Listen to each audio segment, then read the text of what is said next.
Скажите, пожалуйста, что вам известно по событиям 2018 года в городе Магаз? Речь идет об местных протестах в Ингушетии и протестах 2019 года, осень 2018 и протест весны 2019 года. Можете что-нибудь пояснить нам, что вам известно? Было подписано соглашение между Евкуровым и Кадыровым 26 сентября 2018 года, которое было законом утверждено в парламенте 4 октября.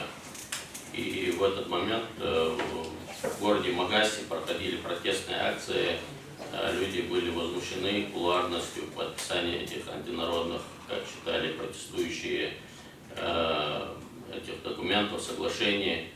И вот этот документ, закон об утверждении этого соглашения, он стал предметом рассмотрения Конституционного суда Республики Ингушетия. 12 депутатов Народного собрания Республики Ингушетия обратилось в Конституционный суд Республики Ингушетия проверить конституционность вот этого закона об утверждении соглашения, который был принят 4 октября. Вот, они ссылались на то, что многочисленные нарушения допущены, что он противоречит закону и что была проведена фальсификация при утверждении этого закона. Проверить доводы о фальсификации не входило в компетенцию Конституционного суда, поэтому мы проверяли соответствие вот этого закона Конституции Республики Ингушетия. И мы признали этот закон несоответствующим Конституции Республики Ингушетия по 3 основаниям, что там не был проведен референдум, а Конституция Республики и законодательство республиканское требовало обязательное проведение референдума при изменении территории республики или муниципальных образований. Вот. Были допущены нарушения по порядку принятия этого закона. То есть этот закон был принят, кстати говоря, в истории вообще права. Это единственный случай, когда тайным голосованием принимался законопроект. Такого я во всяком случае ни в какой практике, никакого законодательного органа такое не видел. Был принят тайным голосованием. То есть бюллетени были вы за принятие этого законопроекта, закона. И там было сразу в 3 чтениях. Тоже нигде такого не было, чтобы сразу в 3 чтениях принимается. Вообще логика принятия законов, она почему в 3 чтениях? Потому что после 1-го чтения могут быть замечания, предложения, они должны быть учтены. При 2-м чтении и окончательно принимается в 3-м чтении. Этот же законопроект был принят сразу в 3 чтениях, без всяких там замечаний, обсуждений и так далее.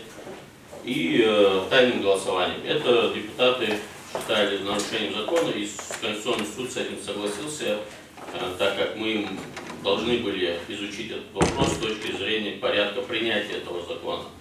И мы признали вот по этому основанию тоже этот закон не соответствующим, противоречащим Конституции Республики Ингушетия. Также своим решением мы установили, что вот это соглашение не порождает никаких правовых последствий для органов государственной власти, республики и других институтов до утверждения его на референдуме. Вот это решение вступило в силу, оно принято 30 октября 2018 года. И принятие данного решения, что происходило в республике, выходил ли на вас глава Республики Ингушетия Юнусбек Евкуров? Вызывал ли вас лично или кого-либо из судей к себе на разговор? Если да, то о чем был разговор? И вообще, если оказывалось давление, то в какой форме оно было оказано? Я был допрошен по этому уголовному делу и в своих показаниях указал, что были попытки оказания давления, многочисленные попытки оказания давления со всех сторон. Во-первых, после подписания соглашения нас просили как бы прокомментировать это и поддержать на телевидении, сказать, что это правомерно сделано, что мы, естественно, не могли сделать и по закону, и вообще. Вот. Потом, когда поступило обращение к нам депутатов, на нас пытались оказать давление, на всех судей, как я знаю, но на меня точно, там, я буду говорить за себя. Значит, меня неоднократно пытались вызвать в администрацию, мне звонил руководитель администрации Дикажев, я это тоже в своем протоколе указал, вот, просил приехать на встречу с Евкуровым, на что я отказался. Вот, потом мне через многих людей, значит, родственников и всяких там работников администрации и так далее, передавались угрозы от Евкурова, что если мы примем это решение, что нас привлекут к уголовной ответственности, что нас поставят на учет ФСБ, что нас, в общем, что только не угрожали, что только не говорили. Ну, якобы это говорилось все как бы в наших интересах, что переживая за нас, к нам приходили люди, говорили, что вот такая информация, вот лучше бы вам не связываться с ними и так далее. Вот. Потом начали приходить люди уже, значит, когда угрозы не возымели действия, с предложениями там, ну, возьмите деньги, там, успокойтесь. Ну, это тоже первый раз в моей истории, чтобы там власть предлагала деньги судьям. Обычно деньги предлагают люди, что против власти решения приняли. Вот. Когда это тоже не возымело действия, дошло до того, что нас просили уже назвать, когда там сотни миллионов не устраивало, ну назовите свою сумму, назовите те должности, которые вам нужны, кроме, естественно, главы республики, ее я уступить не могу, начиная с председателя правительства и любую должность Республики Ингушетия. Естественно, мы не могли на эти уговоры пойти, потому что здесь был очень важный и серьезный вопрос. Да и вообще, в принципе, не могли. Просто товарищ Евкуров, наверное, не знал, с кем имеет дело, и пытался все-таки решить так, как он решал все эти годы там со многими эти вопросы. Вот, все эти попытки как бы не увенчались успехом. Последняя попытка была предпринята уже, когда мы рассмотрели дело. Еще один был интересный случай. Для рассмотрения этого дела нам необходимо было 11 этих депутатов, чтобы подписали это заявление. Было оно подписано 12 депутатами. В итоге они оказывали давление на всех депутатов, чтобы они отозвали свои подписи, и двое из них все-таки отозвали свои подписи, но это было сделано уже после того, как мы приняли к своему производству дело, уже начали его рассмотрение. И это уже на тот момент по закону не имело никакого значения, то, что они отозвали. То есть они вот таким образом хотели остановить, или остановить этот процесс. Мы в итоге рассмотрели это дело, признали этот закон противоречащим Конституции Республики Ингушетия по тем основаниям, которые я назвал. И после этого, конечно, тоже были и угрозы, и всякие там попытки, чтобы мы уволились с работы там, и так далее, и так далее. Обещали нас посадить. Вот, пока не получилось, будем надеяться, что не получится и в дальнейшем. Вот такая ситуация была с принятием этого закона. Скажите, пожалуйста, из судей кого-либо вызывал Евкуров? Общение было с кем-либо из судей Конституционного суда? Я знаю, что он общался с Гагиевым, председателем нашего суда. Со слов Гагиева я знаю, что он ему тоже угрожал, сказал, что мало ли, завтра может быть авария, кто-то из вас умрет или что-то случится, у вас же не будет кворума, там, разные вот такие вещи.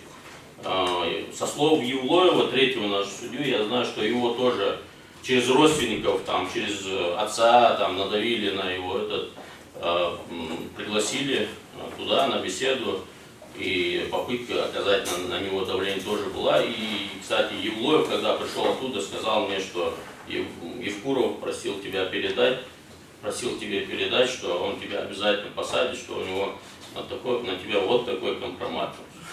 Вот я это в своем протоколе, значит, допроса указал, но следственные органы почему-то на эти угрозы, на все это не обратили внимания, и все это как бы, наверное, неинтересно. Все-таки, будучи судьей Конституционного суда, вы все-таки являетесь жителем Республики Ингушетия, проживаете в республике, так же, как и любой гражданин республики, посещаете разные мероприятия, в основном это похороны, свадьбы, какие-то другие мероприятия, маулиды, часто приходится контактировать с людьми. К вам, как представителю судебной власти, да, как к лицу, к которому обращаются, да, те или иные граждане за разъяснениями, да, жалобами различного рода, да, ну, обращались ли люди, подходили ли люди, интересуются ли люди вообще этим процессом, что происходит в республике. Вы что-нибудь можете по этому поводу сказать, что происходит с того момента, как вы приняли это решение, и до сегодняшнего дня, вот в течение 2 лет? События осени 2018 года и все, что происходило после этого, это очень резонансное событие в жизни ингушей и ингушского общества. Если вот в историю уходить, то, наверное, сопоставимое по своим масштабам, массовости там, и нарушению прав только с депортацией 1944 года и этнической чисткой 1992 года. Поэтому, естественно, этот вопрос у всех на устах, все обсуждают. И вот все, что было сделано, как подписывалось это соглашение, как оно утверждалось в парламенте, и все, что происходило после этого, это, естественно, вызывает у людей очень много вопросов. И, естественно, к нам или ко мне, там, как одному из тех, кто вынес решение против этого соглашения, признал его противоречащим Конституции, естественно, очень много вопросов. Да? Я вообще 22 года на государственной службе и большую часть проработал в правоохранительных органах. И, конечно, когда вот видишь вот такой беспредел, по-другому его назвать нельзя, правовой беспредел, вот, трудно объяснить людям, почему это происходит и почему мы не можем как власть или там, как суд повлиять на это или изменить это. Вот. Ну, так как ну, то, что в наших силах было, мы сделали, мы людям объясняем, что вот то, что в наших силах было, мы сделали, а то, что делают остальные правоохранительные органы там, или власть придержащие, за это, естественно, мы не можем отвечать. Естественно, процесс это тоже очень громкий, резонансный. На каждом мероприятии, на каждых встречах люди спрашивают, люди переживают за этих людей. Потому что если вот сделать правовой анализ всего, что произошло, да, подписание этого соглашения, фальсификация в парламенте, если она была, там, да, я знаю, что следственные органы проверку проводят. То с правовой точки зрения, вот те люди, которые все это сделали, вот эти люди должны были сегодня сидеть на скамье подсудимых, а не уважаемые люди, которым доверяет